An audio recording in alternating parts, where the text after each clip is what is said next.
Waiting is a part of life. We do it every day. Waiting for the bus.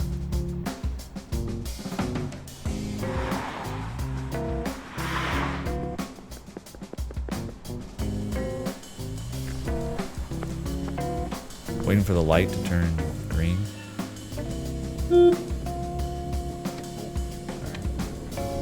Waiting for the video to render.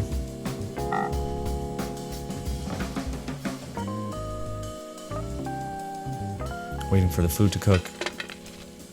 Waiting for that text. Dude, it's burning.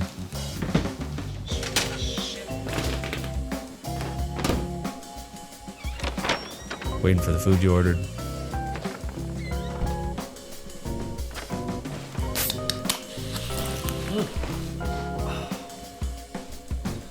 Waiting for the laundry to finish.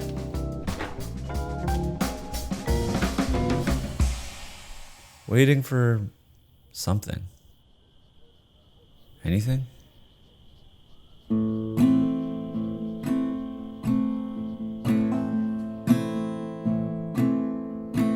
I used to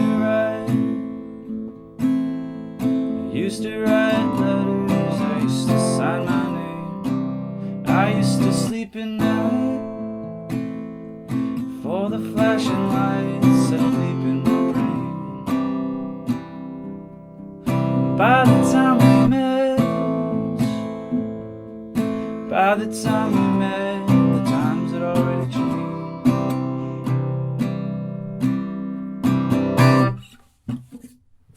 Lately, I've been feeling nostalgic for the first time I heard Arcade Fire's song, We Used to Wait. The song made waiting seem like it was this meaningful and poetic experience.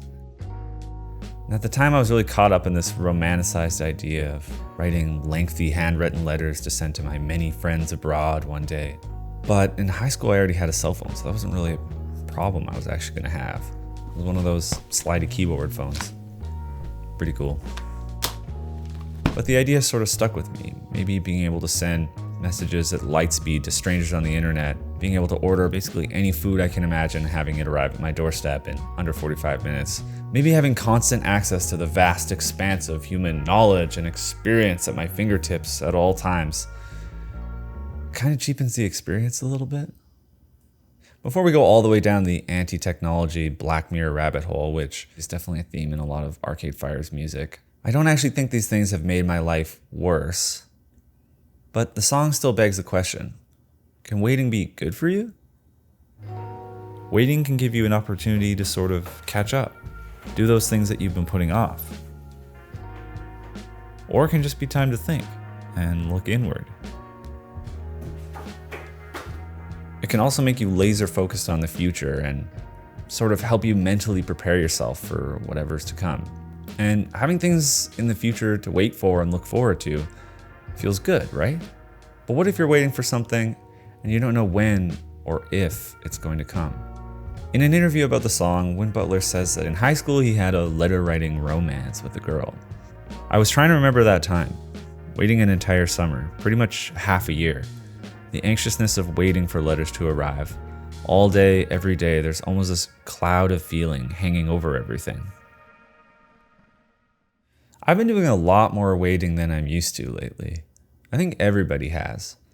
Waiting for things to go back to normal, waiting for things to change generally, waiting for the cloud of feeling to lift. Or maybe just waiting for the right circumstances to do whatever it is that you wish you could do. And I think I've gotten pretty good at waiting. So let me impart some wisdom onto you, even though you didn't ask for it, but you clicked on this video, so I'm gonna get it. Follow these 6 easy steps and you'll be waiting like a pro in no time. Step number 1, get comfy. You're gonna be here a while. Step number 2, watch all your favorite movies. Watch them again, and again, and again, and again. Now watch things that you would never willingly admit to watching. Step number 3, become really anxious about the amount and type of media that you're consuming. Step number 4, stay extremely up to date with the news. Like, way too up to date.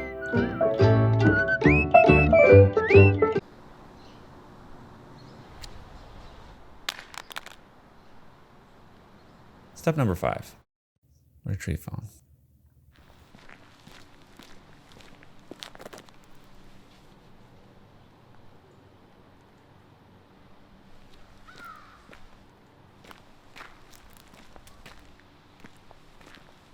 Hey, guess what? It's now October 2021. The pandemic is over.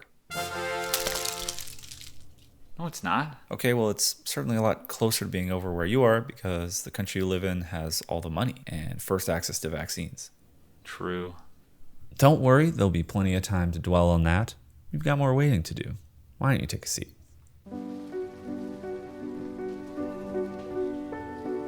The other day I was playing this coffee table card game that's designed to help you connect with other people. It's okay. I don't remember how to do that either.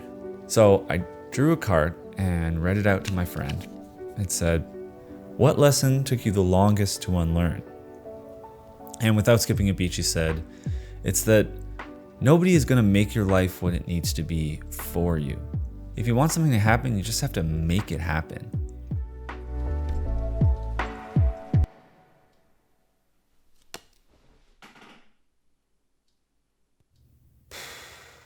To be completely honest, I've been putting off making a YouTube channel for a long time. Waiting for the right idea, waiting for the right gear, waiting to live in an apartment where the walls weren't this like gross eggshell beige color. It's like the same color as my skin. It's like the walls are covered in skin. See, like, why does that matter? I'm literally coming up with any reason not to make videos at this point. I told myself that I would just make things for other people and sort of as they came up. But the problem with that is that if you're not already making things, nobody really knows you can make them. And pretty soon you start to wonder, can I make them? And then you kind of fall down into this trap of asking yourself, am I an artist if I'm not making art? And am I a filmmaker if I'm not making films? Or am I a skydiver if I'm not skydiving? Okay, that's not really a good example, but I think you get what I'm saying. Essentially, you can't wait for someone else to give you permission to create. Sometimes you just got to do it for you. Even if nobody is asking you to, even if nobody is waiting for you to, and even if no one expects you to, especially if nobody expects you to. Which brings us to how to wait, step 6.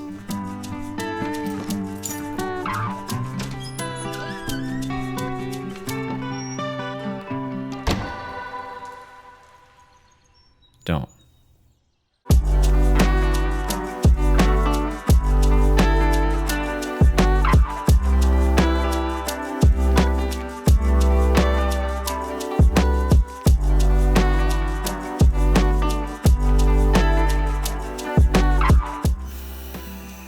Howdy do. I haven't really quite pinned down what this YouTube channel is going to be yet, but I like to think of Dateship Films as being sort of a mix of short films and video essays that are little visits into various topics and ideas about filmmaking and music and life and art. It's kind of vague, but that's the thing. I've never really been one to pick a lane, so if any of that sounds interesting to you, maybe consider hitting subscribe and smashing the like button. Felt very weird to say. Promise I won't ever say it again. Thanks for watching, and I'll see you in the next one.